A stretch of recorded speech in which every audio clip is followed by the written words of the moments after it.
This is the story of a quiet, humble student named Aiza, the only Muslim in her entire class, which was filled with Christians.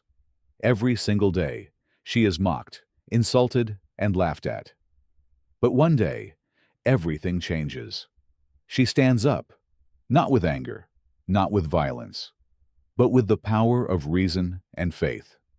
She confronts her lecturer and classmates, who constantly belittle Islam, and with a brilliant, calm debate, she leaves them speechless. In the end, the entire class admits they were wrong. They begin to see the truth, that Jesus is not God, and declare their conversion to Islam. Let's watch this powerful and emotional story. For those who subscribe, may your lives be filled with blessings and ease. Amin. Aiza took a deep, steady breath before entering the campus building. As usual, the hallways were alive with the voices of students talking, laughing, and teasing one another. But whenever she passed by, everything shifted. The laughter would fade into whispers. Eyes would follow her, some with sarcastic smiles, others laughing quietly and turning away as if she couldn't see them. She knew what they were thinking. Aiza was the only Muslim in her class, and in this environment, her identity, her hijab, stood out like a target on her back. It was as if her presence alone gave them permission to mock, to judge, to laugh. "Hey, Aiza!" A male student called from behind her, his voice laced with sarcasm. "Don't you ever get tired of wearing that cloth on your head?" The students around him burst out laughing. A blonde girl added with a smirk, "Maybe she's hiding something under there." You know how they are. The laughter grew louder and more insulting. Aiza felt the heat rising in her cheeks, her face burning with shame and anger. But she didn't look back. She kept walking. She had grown used to this kind of treatment, used to the daily mockery, the condescending looks, and the occasional direct insults. But what hurt the most wasn't the ridicule. It was the loneliness. No one ever stood up for her. No one ever tried to understand what she felt. Not a single person reached out to ask if she was okay. When she reached her classroom, Aiza paused in front of the door. She held her breath for a moment because, inside that room, she knew things would be worse. This wasn't just any class. It was religious philosophy, a subject that, in this place, was less about learning and more about attacking what she believed in. In this class, both students, and even her own lecturer, never missed a chance to criticize Islam. And with Aiza being the only Muslim present, she was the easiest and most obvious target. But she couldn't skip the class. She wasn't someone who ran away. With calm, deliberate steps, she opened the door and walked in. As soon as she entered and took her seat, she could feel it. Dozens of eyes on her. Whispered comments floated through the room, followed by soft chuckles. But Aiza ignored them. She opened her notebook and tried to focus, even though she knew what was coming. Then, she heard the voice. The person Aiza dreaded the most was Professor Albertus. He often used this class as a stage to attack Islam, not aggressively, but in a subtle, cutting way that made it harder to challenge. "All right, class," he said, walking toward the front with a confident smile. "Today, we're going to discuss the world's major religions, and of course, we can't ignore Islam, a religion that is, let's say, quite unique." Someone in the room let out a short laugh. Aiza's fingers curled into fists beneath her desk as she braced herself. She knew this would be another long and painful lecture. But today, something felt different. A strange feeling in her chest told her that maybe she wouldn't be able to stay silent this time. Professor Albertus continued pacing slowly in front of the whiteboard. As we all know, many religions, Christianity, Judaism, Islam, they all share similar origins. But the real question is Islam truly an original religion, or is it just a repetition of earlier teachings? More laughter erupted in pockets around the classroom. A male student with brown hair raised his hand, a smug grin on his face. "Professor, I read somewhere that Prophet Muhammad just copied teachings from the Bible and claimed they were revelations. Isn't that what happened? Professor Albertus nodded slightly, clearly enjoying the direction of the conversation. That's a fairly common opinion. Even some historians suggest that Islam is just a modified version of previous religions. Aiza's heart was pounding now. Her jaw clenched, and her fists tightened under the table. They weren't just insulting her anymore. They were mocking her religion, her faith, her prophet, and her holy book. Before she could gather her thoughts to respond, another student added loudly, "And doesn't Islam teach violence anyway?" Everyone knows how Muslims use religion to justify terrorism. This time, the room erupted into full laughter. Aiza blinked, feeling the sting in her eyes, but she refused to let the tears fall. She would not show weakness. She took a deep breath. Normally, she would stay silent. Normally, she would just sit through it, take her notes, and leave. But not today. Slowly, she raised her hand. The room fell into sudden silence. All heads turned toward her in disbelief. After all this time, after all the insults, the jokes and the looks, Aiza had never once spoken up. Professor Albertus looked at her, raising his eyebrows in surprise. "Yes, Aiza? You want to say something?" Aiza met his gaze directly. "Professor," she said, her voice clear and steady, "you said that Islam copies earlier religions. I just want to ask, if Islam is truly plagiarized, then why does the Quran contain scientific facts that were completely unknown at the time of Prophet Muhammad? If it's all copied, then why has its original text remained unchanged for over 1,400 years? Professor Albertus gave a thin, dismissive smile, as if mocking her question. "That's just coincidence," he replied. "The Quran is nothing more than human imagination from its era. There's nothing truly special about it." Aiza shook her head. She didn't flinch. She looked directly at Professor Albertus and continued calmly.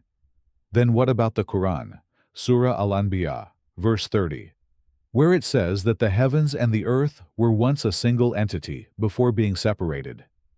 Doesn't that align with what we now know as the Big Bang Theory? Something only discovered in the 20th century? Was that also just a coincidence?" The classroom fell silent. The previous laughter faded into tension. A few students shifted uncomfortably in their seats. Some looked at Aiza, surprised. Others lowered their eyes. The mockery was gone. Professor Albertus forced a laugh, trying to maintain his usual confidence. "Ah, Ziza, science can be interpreted in many different ways. Let's not be too confident with our assumptions." But Aiza's eyes didn't waver. She stared at him firmly. "All right, Professor. Then let's speak with logic. You claimed earlier that Islam imitates the previous religions. Can you show me even a single verse in the Bible that describes the creation of the universe with the same level of clarity and scientific accuracy as the Quran?" Silence. A few students began flipping through their books, searching for something, anything, to counter her point. Professor Albertus gave a faint smile, but as Aiza could see, there was a flicker of uncertainty in his eyes. The calmness he wore so effortlessly began to crack. She wasn't just pushing back. She was winning ground. She went on, her voice steady. "And Professor, you also allowed students to claim that Islam teaches violence. But do you know what the Quran says in Surah Al-Ma'idah, verse 32? Allah says that whoever kills a single soul without a just reason, it is as though they have killed all of humanity. That is the real teaching of Islam, not what the media twists, not what ignorant people misrepresent." A wave of whispers moved through the room. Some students looked down thoughtfully, while others exchanged glances. The arrogance had faded. There was something different now. Curiosity. Aiza knew this was just the beginning. She had opened a door, and she was no longer afraid to walk through it. Professor Albertus looked at her again. He gave another faint smile, but his eyes could no longer hide the unease building within him. He had faced many students over the years who tried to defend their faith, but this was different. Aiza wasn't speaking with raw emotion. She wasn't shouting. She wasn't making vague claims. Her calmness was powerful. Her arguments were solid. Her voice carried truth, and the class could feel it. "So, Aiza," the professor said, as he slowly walked toward her desk, "are you trying to say that Islam is more scientific than other religions? That the Quran is somehow superior to all other holy books?" Aiza nodded slowly. "I'm not saying that, just because I believe it personally. I'm saying it because of what the facts show, because of logic and history, and I'm ready to prove it." A mocking chuckle came from the back of. The room fell silent as a male student scoffed. "Come on, Aiza. Every religion thinks it's right. Do you really believe you can prove Islam just by talking like this?" Aiza turned her head, locking eyes with him. Her gaze was sharp. "I'm not just talking," she said firmly. "I'm presenting proof. And if any of you genuinely care about seeking the truth, then let's have this discussion openly. And if I'm wrong, then prove it with stronger arguments." Professor Albertus crossed his arms, watching her closely. A trace of amusement crossed his face, but he was intrigued. "All right, Aiza," he said. "Let's start with something simple. If Islam is true, then why do so many people think that Prophet Muhammad was just an ordinary man who borrowed ideas from others?" Aiza gave a faint smile. "Professor, if we judge truth based on public opinion, then we'll never find it. Galileo was condemned as a heretic for saying the earth revolves around the sun. Yet he was right. So people's assumptions are not a valid measure of truth." Professor Albertus nodded slightly. "But Galileo had scientific evidence. Islam, on the other hand, is just based on faith." Aiza shook her head without hesitation. "That's not true. Islam isn't just about belief. It offers evidence that can be tested. Take the same verse I mentioned earlier, Surah Al-Anbiya, verse 30. It describes the heavens and the earth as being joined together before being split apart. That aligns with the Big Bang theory, which was discovered over 1,000 years after the Quran was revealed. How could that be a coincidence?" The room fell silent again. Now, instead of flipping through books, several students began pulling out their phones. They searched for the verse Aiza mentioned. Some read quietly, while others exchanged uncertain glances. Professor Albertus still wore a faint smile, but his brows had furrowed slightly. He was listening more carefully now. "Interesting," he said slowly. "But it could still be coincidence. After all, many old texts can be interpreted in ways that seem scientific if you look hard enough." Aiza didn't back down. "Then, let's look at another example," she said. In Surah Al-Hajj, verse 5, the Quran describes the creation of a human being. It says we were created from dust, then a drop of sperm, then a clot of blood hanging in the womb. That perfectly describes the stages of human embryonic development, something only confirmed through microscopes in the 20th century. Are you saying that, too, was guessed correctly by coincidence 1,400 years ago? How could a man living in the desert 1,400 years ago know such scientific facts without access to modern technology? The class was stunned. Some students looked genuinely confused. One voice from the back of the room muttered quietly, "This is the first time I've ever heard this." Professor Albertus paused. His expression shifted. Then he gave a short chuckle. "All right, Aiza, you've brought up an interesting argument, but let's move on to something even more important. If Islam is truly the truth, then why do so many people still choose other religions? Why does Christianity have more followers than Islam?" Aiza inhaled slowly, then answered with calm confidence. "Professor, the number of followers doesn't determine the truth of something.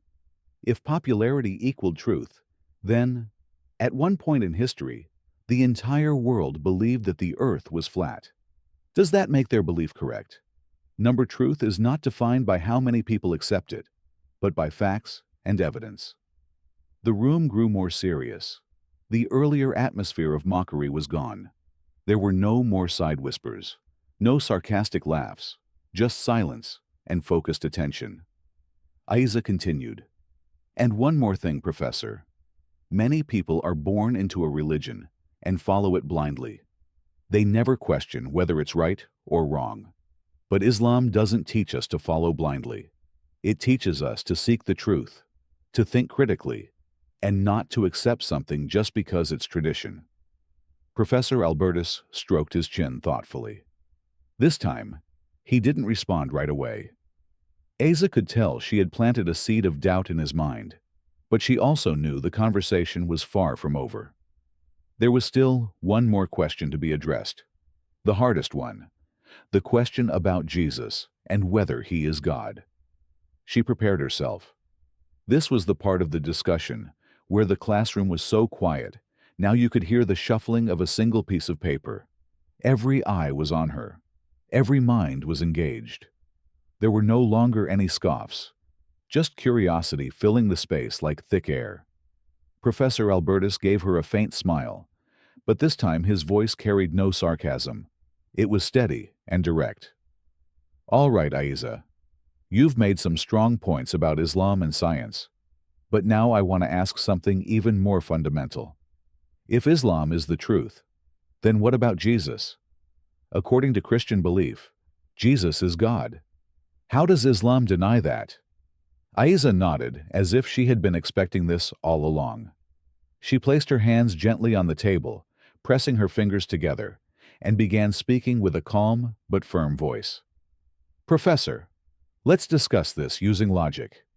If Jesus truly was God, then he would have clearly stated it. He would have said directly, 'I am God, worship me.' Can you show me a single verse in the Bible where Jesus says that in those exact words?" Professor Albertus hesitated. There was a small pause. Then he answered, "There are many verses that point to Jesus' divinity. For example, in John 10:30, Jesus says, 'I and the Father are one.' That clearly shows Jesus is God." Aiza smiled gently. "Professor, if we read John 17:21, Jesus also says that his disciples are one with him, just as he is one with the Father. So, if the statement, 'I and the Father are one,' means Jesus is God, then by that same logic, are the disciples also God?" The room fell silent again. Several students quickly opened their phones, searching for the verses she had mentioned. Professor Albertus tried once more. "But Jesus performed miracles. He healed the sick and brought the dead back to life.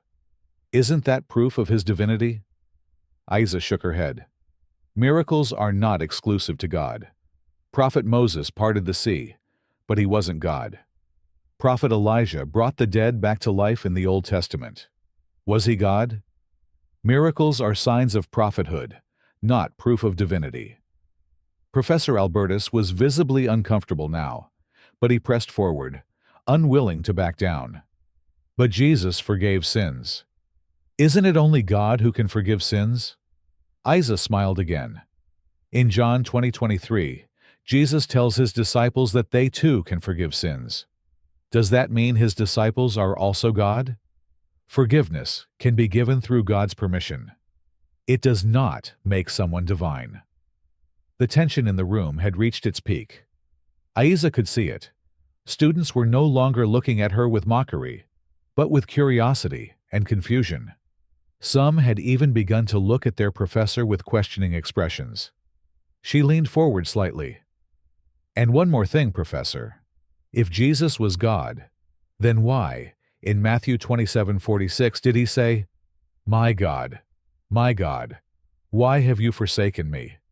If Jesus had a God, how could he himself be God?" Professor Albertus opened his mouth, but no words came. Aiza pressed on, her voice now sharper. In Mark 13:32, Jesus says he does not know when the day of judgment will come. Only the Father knows.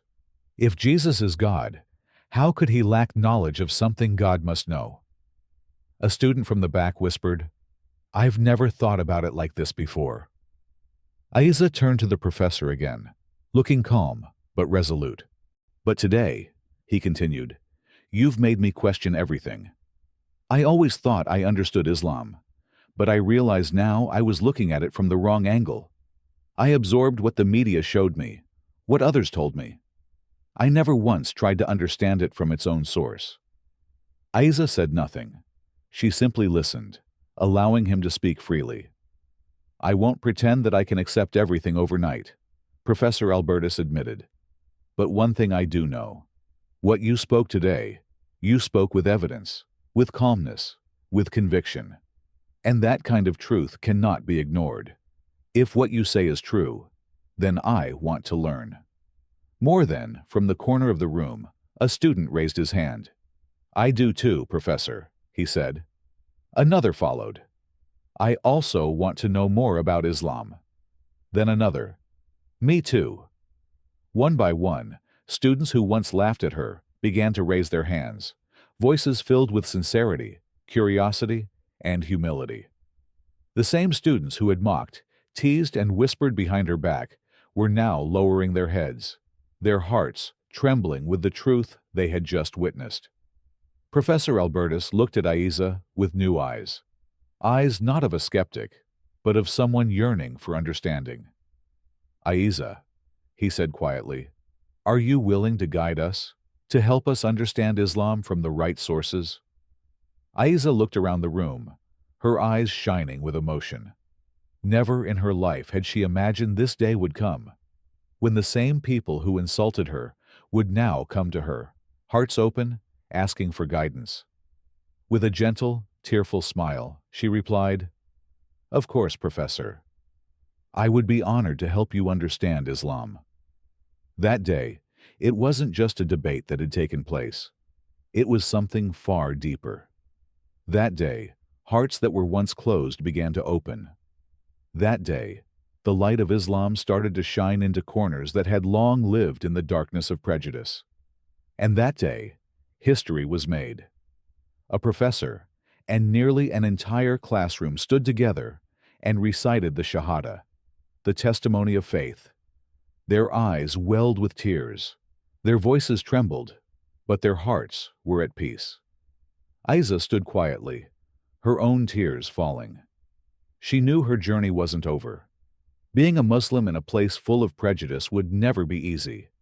But that day, she had proven something powerful, that knowledge, patience, and courage could change the world. And this was only the beginning of something far greater.